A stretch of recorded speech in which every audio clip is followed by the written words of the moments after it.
Salamu alaikum warahmatullahi wabarakatuh. Gbogbo àwọn olólùfẹ́ Sheikh Dr. Tọ́lẹ̀ àti Yunus Ayélára Second gbogbo wa náà la kí. Kí bàbá wa Ìbà Abógundé ẹ kú iṣẹ́ takuntakun. Bó ti ẹ̀ jẹ́ pé bẹ́ẹ̀ ti sọ̀rọ̀ ọ̀rọ̀ tí ó ní ìkímọ̀ ńlá ni. Gbọ́rọ̀ Ògbómọ̀ṣọ́ inú èyí ó sì máa dábàjẹ́. Kò ní fẹ́ pariwo wípé Ògbómọ̀ṣọ́ lòun tó bá jẹ́ Mùsùlùmí. Mùdírù ọkàn mi ti balẹ̀ bẹ́ẹ̀ ni sọ̀rọ̀ kan lánàá. Ṣé ẹ rí gbogbo àwa Mùsùlùmí tá a bá wo jókòó yìí 99.5% ilẹ̀ àpá. Àwa 0.5% ló kù ilẹ̀ àwa yìí. Ṣé ẹ rí gbogbo tí ń ṣẹlẹ̀ l'Ógbómọ̀ṣọ́? Àìsí sí àwa Mùsùlùmí àwa àpá. Ṣé ẹ rí gbogbo tó ń kálukú ń gbọ́ lórí social media? Irọ́ ni gbogbo ẹ̀. Ẹni ó bá mọ̀ pé wọn ò fẹ́ tara ẹnìkan kan wọná ìjà àkúnfàásì kún bì nábà ní. Pátábà ìjánu. Gbogbo ẹ̀yin tẹ́ wà lókèrè wọn tẹ́ ẹ lẹ́yìn ṣe tọ́lọ́run tẹ́ ẹni tọ́lọ́run lẹ́ ń ṣe ẹ̀ ń sọ̀pọ̀tì ìsìlámù irọ́ gba ni. Ìwọ tó bá fẹ́ sọ̀pọ̀tì ìsìlámù you need to come direct to Ògbómọ̀ṣọ́. Béèrè lọ́wọ́ ọ̀tún béèrè lọ́wọ́ òsì kí ní ṣẹlẹ̀ ní bá ń ṣẹlẹ̀ wọn àbọ̀ solution kò sí tí ò ní solution gbogbo ní ṣẹlẹ̀ láti Ògbómọ̀ṣọ́ nọ́mbà wá èèyàn tí ó kọ́kọ́ mọ̀ kìlẹ̀ rẹ̀ èmi ni. Ibi ó sì dé mọ̀ mọ̀ nígbà tó dojúrú tá a wíwíwí tẹ̀ gbọ́n afọ́ lẹ́rán ẹni tẹ́ ẹ bá fẹ́ ṣàtúnṣe ń bẹ̀ ẹ wá s'Ògbómọ̀ṣọ́ ẹ bá sọ fáwọn tó ń bẹ lórí social media yẹn wọ́n kàn wíìkì Islam l'Ógbómọ̀ṣọ́ ni Ògbómọ̀ṣọ́ sì ti ń gbéra tó yẹ kó ti challenge àwọn Christian tẹ́lẹ̀tẹ́lẹ̀ ṣùgbọ́n ní sí ìbá ṣe ń wíìkì àwa mùsùlùmí là ń wíìkì Islam pẹ̀lú àwọn ọ̀rọ̀ tí ọ̀dá lásọ mùsùlùmí àti mùsùlùmí dọ̀tá ara wọn ẹni tó bá fẹ́ ṣàtúnṣe ẹ dákun ẹ gbéra ńlẹ̀ ẹ já wá ṣe. Lẹ sọ fún wa sísì ń já sí pé ẹni tó bá mọ ọ̀rọ̀ gbọ́ ó yẹ kó mọ̀ pé ọ̀rọ̀ ńlá ni bàbá wa Ìbà Abógundé tí wọ́n sọ fún wa yìí àmọ́ ọ̀tọ̀ ni etí tí ẹlòmíì máa fi gbọ́ àkọ́kọ́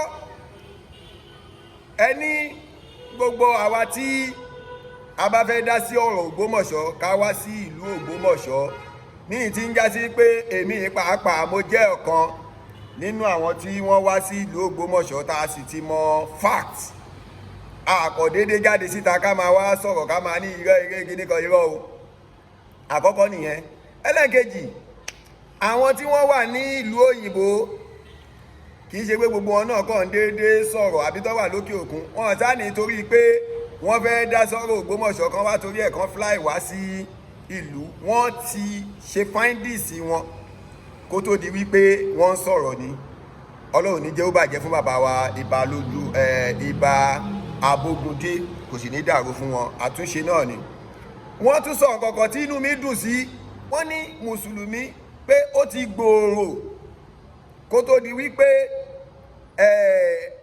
àwọn kan wá dé wọ́n dá ọ̀tálẹ̀ láàrin mùsùlùmí sí mùsùlùmí bẹ́ẹ̀ ni tá a bá wo ọdún mẹ́ta sẹ́yìn tí bàbá wa Sheikh Dr. Tọ́lẹ̀ àti Yunus Ayélára Second tí wọ́n ti ń di imam rate tí Islam fi ń gòkè nílùú yẹn in fact ó yàtọ̀ gédéǹgbé sí gbogbo nǹkan tí gbogbo wa sì mọ̀ àìmọye tó tara ìmọ̀ọ́mù Ògbómọ̀ṣọ́ yìí tí wọ́n gba Islam látara wáàsí tí wọ́n ṣe tí wọ́n sì ń rí i pé òótọ́ ọ̀rọ̀ rèé so kó tó di pé àwọn ọlọ́tẹ̀ yìí padà wá dé àwọn ọlọ́tẹ̀ àwọn ni wọ́n ń dọ́gbọ́n ń lọ ẹsẹ̀ mọ́ ọ̀dọ̀ ọba wa wípé ìmọ̀ọ́mù kíní kan ni ìmọ̀ọ́mù kì í ṣe kíní kan torí ẹ̀ bàbá wa Ìbà Abógundé wàláhì ọ̀rọ̀ gidi lẹ́sọ̀ o Ọlọ́run sì ní jó bàjẹ́ fún yín ṣe rí àwọn tí wọ́n ń dá wàhálà lẹ̀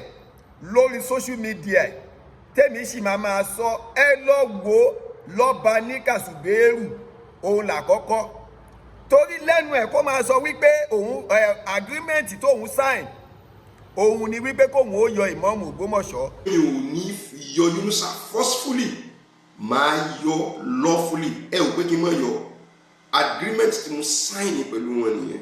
kóun sign agreement lọ́dọ̀ wọn ọlọ́pàá pé àfi kóun ó yọ ìmọ̀ọ́mù Ògbómọ̀ṣọ́. Bàbá wa Ìbà Abógundé ẹ̀yin náà ẹ gbọ́rọ̀ yẹn, Subaru lọ́ba níkà ló yẹ kí wọ́n kọ́kọ́ múná wípé èyí tó ń ṣe yìí òun ló fi ń ba ìlú jẹ́.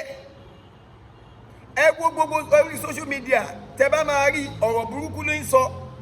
gbẹnu sí máì kẹni kọ́mọ́ kò ní sàn tí nǹkan yìí bá tún wà nínú àwọn olóyè lọ́ọ̀tọ́ wà kò sọ́gbọ́n tẹ́ lè dá ẹ ó gbẹnu sí máì.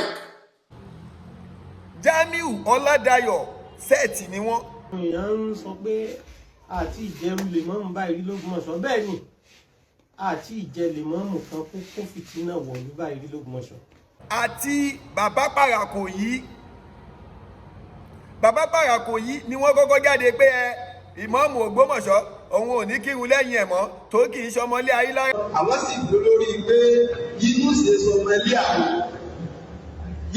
sọmọlé àwọn nínú gómìnà yìí sọ bẹ́ẹ̀ pé bí wọn bá lè sọ fọmọ ẹlẹ wọn ni èmi ò ní kírun lẹ́yìn rẹ̀ èmi ò títí tọ́lọ́ gba ayẹ káàdá màbí lẹ́yìn rẹ̀ síbẹ̀. Meanwhile, ibi tẹ́ máa fi mọ̀ pé àbòsí bàbá Parakoyi pọ̀ òun ní pé bàbá Parakoyi yìí fúnra wọn pẹ̀lú àwọn tí wọ́n ṣe screening fún wọn. Bàbá wa Ìbà Abógundé, àwọn tí wọ́n ń da ìlú yìí rú gangan nìyẹn. Kò ń ṣe àwọn tí wọ́n ń sọ̀rọ̀ lórí social media, àwọn tí wọ́n ń jẹ́ wàhálà ìlú Ògbómọ̀ṣọ́, àwọn gangan ni Subaru lọ́ba níkà, àwọn gangan ni Jamiu Ọládayọ̀, àwọn gangan ni bàbá Parakoyi, torí ohun tí bàbá Parakoyi sì fẹ́ jẹ ni. Torí ẹ̀ ní òkè ẹ wo orí tó tún ṣẹlẹ̀ tí wọ́n ní àwọn fẹ́ ọ lọ pèsè àkáǹtì kan pé àwọn fẹ́ gba owó síbẹ̀, àwọn fẹ́ fi ṣe yídì gbogbo ìlú lẹ́yìn mọ́ọ̀mù tí mọ́ọ̀mù Ògbómọ̀ṣọ́ sì wà ń bẹ̀.